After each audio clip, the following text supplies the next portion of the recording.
उज्जैन समाचारों की हेडलाइन आपके सामने प्रस्तुत करें। शिवरात्रि पर्व का उत्साह जारी, माता मंदिरों में भीड़ हो रही और नवरात्रि में भी व्यापारियों की शादी ठगी जारी।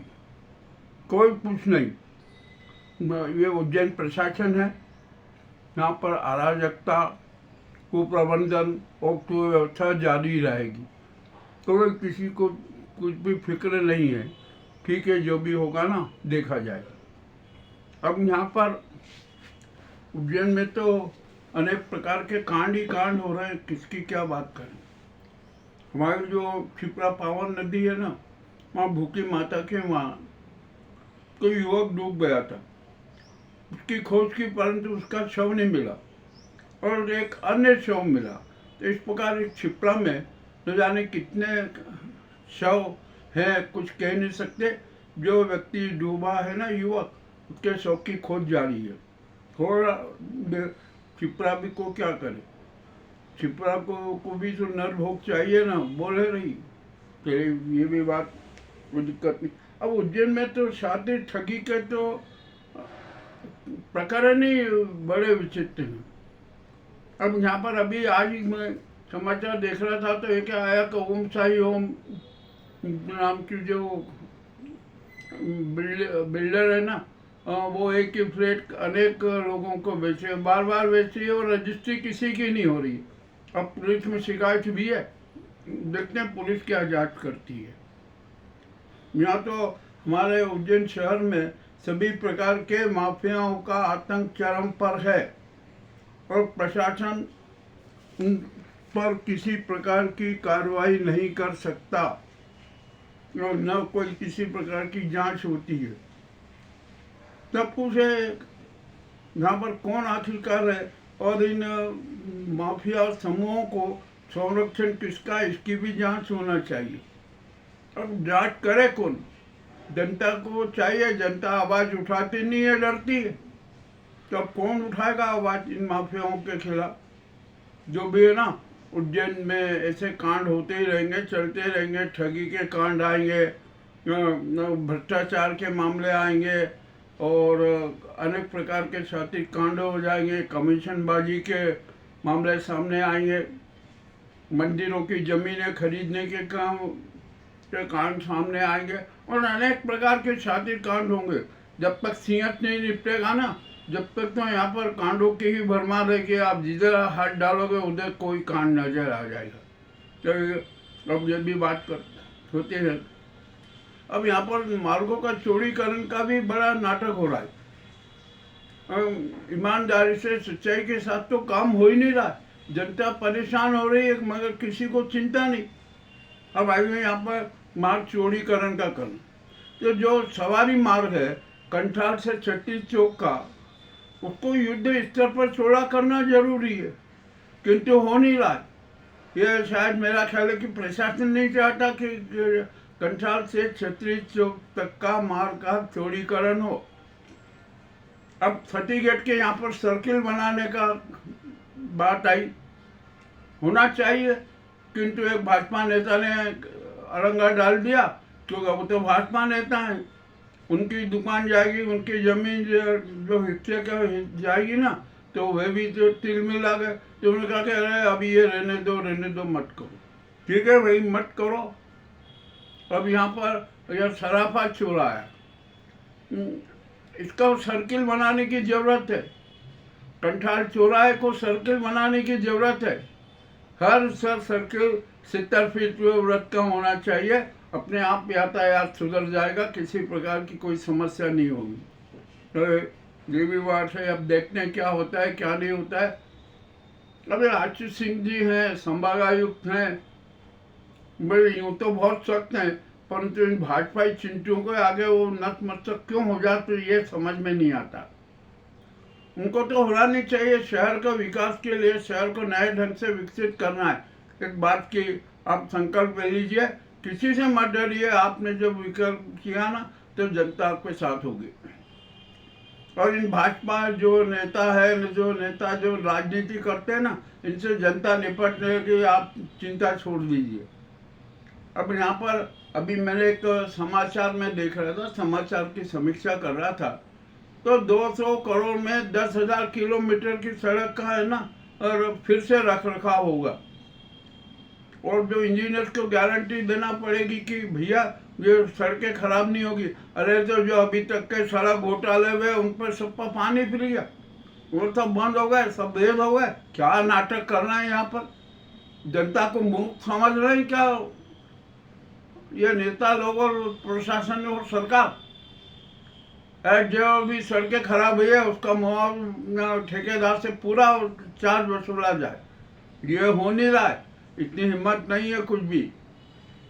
चलिए ठीक है, ये भी बात है। अब यहाँ पर यातायात तो कुव्यवस्था है, कुछ भी नहीं है व्यवस्था यहाँ पर। चाहे जिधर जो है, चाहे जैसे लोग घुसना है, उन व्यापारियों की दुकानों पर दोनों तरफ से वाहन खड़े रहते हैं, बीच में सेंट्रल पार्किंग होता है और दोनों तरफ से आवागमन जारी रहता है। तो बेचारे पैदल यात्री चले कहाँ? उनको टक्कर लगती है, कुछ होता है, मगर कुछ भी नहीं होता है। अब कंठाल से छत्तीस चौक का ही उदाहरण देख लीजिए, वो एकांगी मार्ग है, परंतु उसका पालन नहीं हो रहा है। और कंठाल से छत्तीस चौक तक में व्यापारियों के कितने वाहन खड़े रहते हैं, उनके ग्राहकों के कितने वाहन खड़े रहते हैं। सेंट्रल पार्किंग हो रहा है, सेंट्रल पार्किंग में अब तो ऑटो और ये भी सब खड़े होने लगे। तो अब जनता बेचारी क्या करे? पैदल यात्रा क्या करे? आकाश में मार्ग से पैदल यात्रा करे क्या? और इस स्थिति के लिए सेंट्रल कोतवाली, खाराकुआ थाना और यातायात पुलिस जवाबदार है। अब तो जनता मांग कर रही है कि इन तीनों को है ना, पूरे दोनों थानों को, यातायात पुलिस को सस्पेंड कर दीजिए। वो व्यवस्था नहीं कर पा रही है। क्यों नहीं कर पा रही है? कल एक बयान आ गया कि यातायात पुलिस में 200 जवानों की जरूरत है और मात्र 88, तो कैसे सुव्यवस्था होगी? जब भी एक हम समस्या है, और यातायात पुलिस की भी बात सही है, जब स्टाफ ही नहीं है तो कहाँ से सुव्यवस्था होगी? तो छोड़ दीजिए, इसका एक सॉल्यूशन पुलिस मित्र है। पुलिस मित्रों की संख्या कितनी है? उसमें से यातायात विभाग में आउटसोर्स कर्मचारी के रूप में उनको रख लीजिए, उनकी सेवाएं लीजिए, समस्याएं हल हो जाएगी। परंतु कोई नहीं, व्यवहारिक रूप से कोई सोचना ही नहीं चाहता। और क्या किया जाए? मित्रों सब और यहाँ पर जो भगवा दुपट्टेधारी, भगवा शालधारी, भगवा गणवेशधारी और अनेक प्रकार के धार्मिक गणवेशधारी क्या क्या नाटक करना है जिसकी कोई सीमा नहीं।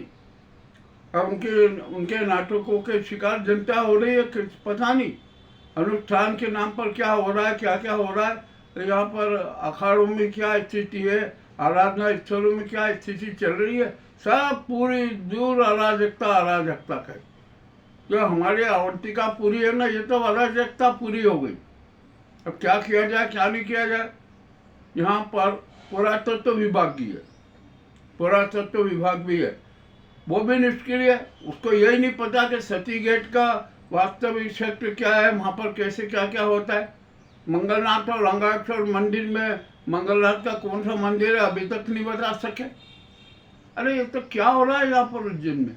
कुछ भी नहीं है। और पेयजल समस्या बड़ी विकराल है। तो हैंडपंप को साथ देना है, नहीं तो बड़ी समस्या हो जाती। और यहाँ पर पेयजल समस्या का स्थायी समाधान कौन करे? यह करना नहीं चाहते। कोई कह रहा है नया बांध बनाओ, कोई वो कह रहा है कि उधर से वहाँ से जोड़ दो, उधर ये जोड़ दो, नर्मदा का कनेक्शन कर दो। ये सब बातें बकवास है, झूठ है। यदि उज्जैन की पेयजल समस्या का समाधान करना है ना, तो गंभीर डैम का दूसरा चरण युद्ध स्तर पर पूरा किया जाए। केंद्र सरकार, राज्य सरकार और स्थानीय प्रशासन इस बात पर तुरंत कार्रवाई करे। हमारा दावा है कि यदि गंभीर डैम का दूसरा चरण पूरा हो गया ना, तो उज्जैन को 200 साल तक पेयजल का संकट सामने नहीं आएगा। जनता को संकट नहीं झेलना पड़ेगा। आप चाहे जितने सीएच करवा लेना, किसी में संकट नहीं आएगा, परंतु गंभीर डैम के दूसरी चरण को पूर्ण करने के लिए कोई तैयार नहीं है, बातचीत भी करना नहीं चाहते। वाह भाई, बड़ी अच्छी बात है। नए डैम में आप खर्च करोगे, जो गंभीर डैम में जो आसानी से है, जो काम जल्दी पूरा हो सकता है, सेहत के पूरा हो सकता है 1 साल में, आप उसको कर नहीं रहो और नए बांध बनाने की बात करो, ये भी एक शातिर खेल है। तो जनता तो साफ कह रहे हैं कि गंभीर डैम का दूसरा चरण पूरा कीजिए, और सारे अवरोध समाप्त हो चुके हैं, सिर्फ सरकार के कार्य करने की जरूरत है। अब एक कल बड़ा विचित्र मामला है। पंडित दीनदयाल उपाध्याय जी की जयंती थी, उनकी मूर्ति के सामने मार बड़े नाटक किए गए, पुष्पमाला डाली गई, ये डाली गई, सब डाली गई, किंतु वहाँ पर एक थोड़ा सा सवाल उठ गया था कि आखिर पंडित दीनदयाल उपाध्याय के हत्यारे कौन। तो इस पर भाषाइयों के चेहरे पर शिकन आ गया कि आखिर का क्या है ये, कौन क्यों बोल रहा हो गया, उनकी हत्या हो गई तो हो गई, सबके मुंह पर ताले लगे हुए, कोई कहने को तैयार नहीं कि पंडित दीन उपाध्याय की हत्या का षड्यंत्र किसने रचा, हत्या किसने की, उसका रहस्य और उसका राज आज तक क्यों छिपा हुआ है। पंडित दीनदयाल उपाध्याय के परिवार को सामाजिक न्याय क्यों नहीं मिल रहा है, इस पर सब मौन, सबके मुंह पर ताले लग गए। उनकी वाणी है ना कोमा में चली गई, कोई बोलने को तैयार नहीं। अरे अब तो ये दोगला चरित्र अब तो उचित नहीं है, ठीक है। अब यहाँ की भाजपा की स्थिति भी बड़ी हमें तो विचित्र नजर आई। यहाँ पर कितने प्रकार के लोग हैं, क्या है क्या नहीं है, ये भी सब हमें पता चल गया, सारा असलियत सामने आ गई। अब हमें तो प्रसारित करने में बड़ी श्रम आ गई। अब यहाँ पर गरबे हो रहे हैं, कहीं पर तो अच्छे गरबे हो रहे हैं, और ये गरबे जो प्रायोजित गरबे है ना, पूंजीपतियों के द्वारा प्रायोजित गरबे, इनमें तो बड़े नाटक सामने आ रहे हैं। जब हमने कुछ गरबा पंडालों का निरीक्षण किया ना, और माँ की बातचीत जब सुनी, तो बोले अरे यार वो मॉडल बहुत अच्छा है, अरे यार वो देखो वो कितना अच्छा वो है, इनके साथ अपनी रातें बीत जाए तो कितनी अच्छी है। इस प्रकार की हमने बातें सुनी, मामला बड़ा विचित्र है। अब यहाँ पर अच्छे जो अपने आप को समाज सेवी कहते हैं, धर्म सेवी कहते हैं ना, वो भी इन गरबों में सौंदर्य निहारते। मामला बड़ा विचित्र है। ये धर्म के नाम पर क्या क्या नाटक किए जा रहे हैं, ये किसी से छिपे नहीं है। महाकाल मंदिर की स्थिति सारी स्पष्ट होती जा रही है, क्या है महाकाल लोक में क्या हो रहा है, महाकाल परिसर के बाहर क्या क्या नाटक हो रहा है, सब कुछ पता। धर्म के नाम पर किस प्रकार की जनता को मूर्ख बनाया जा रहा है, और जनता भी वैसी है, जनता भी है ना, दिखावे का धन, दिखावे का दान, मूर्ति के सामने मार बड़ा और जोर जोर से अहंकारी स्वर में ईश्वर का नाम लेते हैं, जो उनको पसंद ही नहीं, आत्मचिंतन करना ही नहीं चाहते, सच्चे उपवास के साथ ईश्वर की आराधना नहीं करना चाहते, और यहाँ पर नए नए नाटक करना, हर तरीके से कैसे न कैसे कुछ न कुछ नाटक करना अपने राजनीति के लिए, अपने आप को हिंदू समाज का नेता सिद्ध करने के लिए, ये जताने के लिए हम तो सनातन धर्म के रक्षक है। ये सनातन धर्म के रक्षक नहीं, सनातन धर्म के हत्यारे हैं। सनातन धर्म में इसका कि सर्व कल्याण की भावना, सर्व सुखे की भावना, प्राणी मात्र की रक्षा भावना, सर्व कल्याण की भावना है। सच्चे उपवास के साथ ईश्वर की आराधना करना आप अपने घर में बैठ के भी कर सकते हो। ये अनुष्ठान और ये है ना, ये कुछ भी नहीं है। अरे ये सब यहाँ ठगी है। मैं तो यहाँ पर जब देखता हूँ ना, जो अनुष्ठानक लोगों का क्या जो अनुष्ठानक बनते हैं ना, उनके कितने कितने स्वरूप मेरे सामने नजर आते हैं। सब बड़े विचित्र स्थिति, जो भी अब क्या किया जाए, जब विकृति का ही काल है। और यहाँ पर प्रदूषण, अरे प्रदूषण की तो कितनी खराब हालत है कि हद से ज़्यादा। जलवायु ध्वनि प्रदूषण चरम पर है। आदमी के सांस भी लेना अब तो कठिन होता जा रहा है। वाहनों की भरमार है, वाहनों के उससे जितना प्रदूषण हो रहा है, प्रदूषण बोर्ड है ना, वो कुछ भी नहीं करना चाहता, खाली बयान दे देता है कि आज यहाँ है आज वहाँ है। अरे यार ये क्या सब हो रहा है उज्जैन में। और उज्जैन में तो घोषणाओं की भरमार हो गई है, इतनी भरमार हो गई कि हद से ज़्यादा। अब जो बंगाल की खाड़ी से चक्रवात था ना, जो महाराष्ट्र में वर्षा हुई, उसका आंशिक असर उज्जैन में भी है। कल दोपहर को अचानक बादल छाए, हल्की वर्षा हो गई 5-10 मिनट के लिए 3:30 बजे, और अभी भी बादल छाए हुए हैं। हो सकता है कि हल्की फुल्की वर्षा हो जाए। यानी अब हम यहाँ पर है ना, न प्रकृति हमारा साथ दे रही है, न हमारे जो नेता प्रशासन ये कोई उज्जैन के लिए अच्छा काम करने को तैयार नहीं है यहाँ। और जनता भी यथास्थितिवादी होगी, उन्होंने कहा अरे ठीक है चलता रहेगा। वाह भाई, सब अच्छा है, उज्जैन का कितना अच्छा विकास हो रहा है, उज्जैन के कितने अच्छे दिन आ गए। कि अराजकता ही अराजकता, सब तरफ कांड ही कांड, ठगी। और ये ई रिक्शा वाले का तो जब मैंने कल हाल देखा ना, तो मैं तो बड़ा विचित्र हो गया।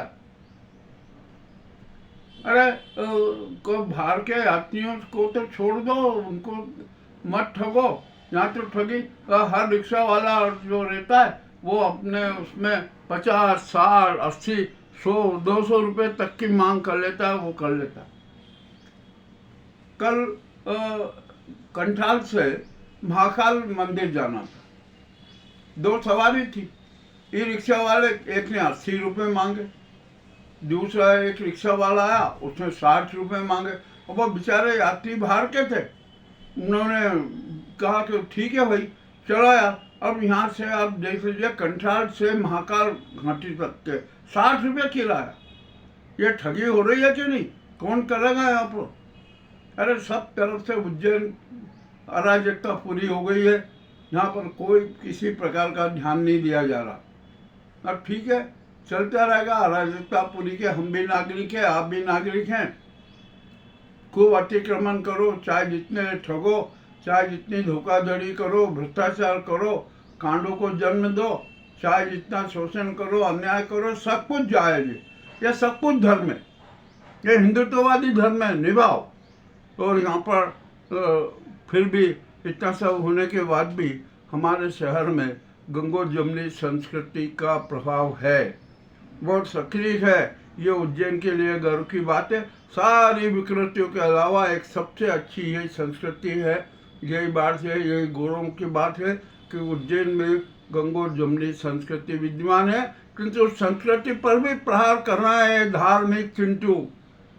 मैंने यहाँ पर देखा है कुछ जो अच्छे अच्छे जो चेहरे हैं ना, जो संघ से भी संबंधित है, भाजपा से भी संबंधित है, वे किसी भी प्रकार का, किसी भी रूप में, किसी भी प्रकार से गंगो जमुनी संस्कृति पर प्रहार करना चाहते हैं और कर रहे हैं, करते रहेंगे, परंतु उनका कोई असर नहीं है।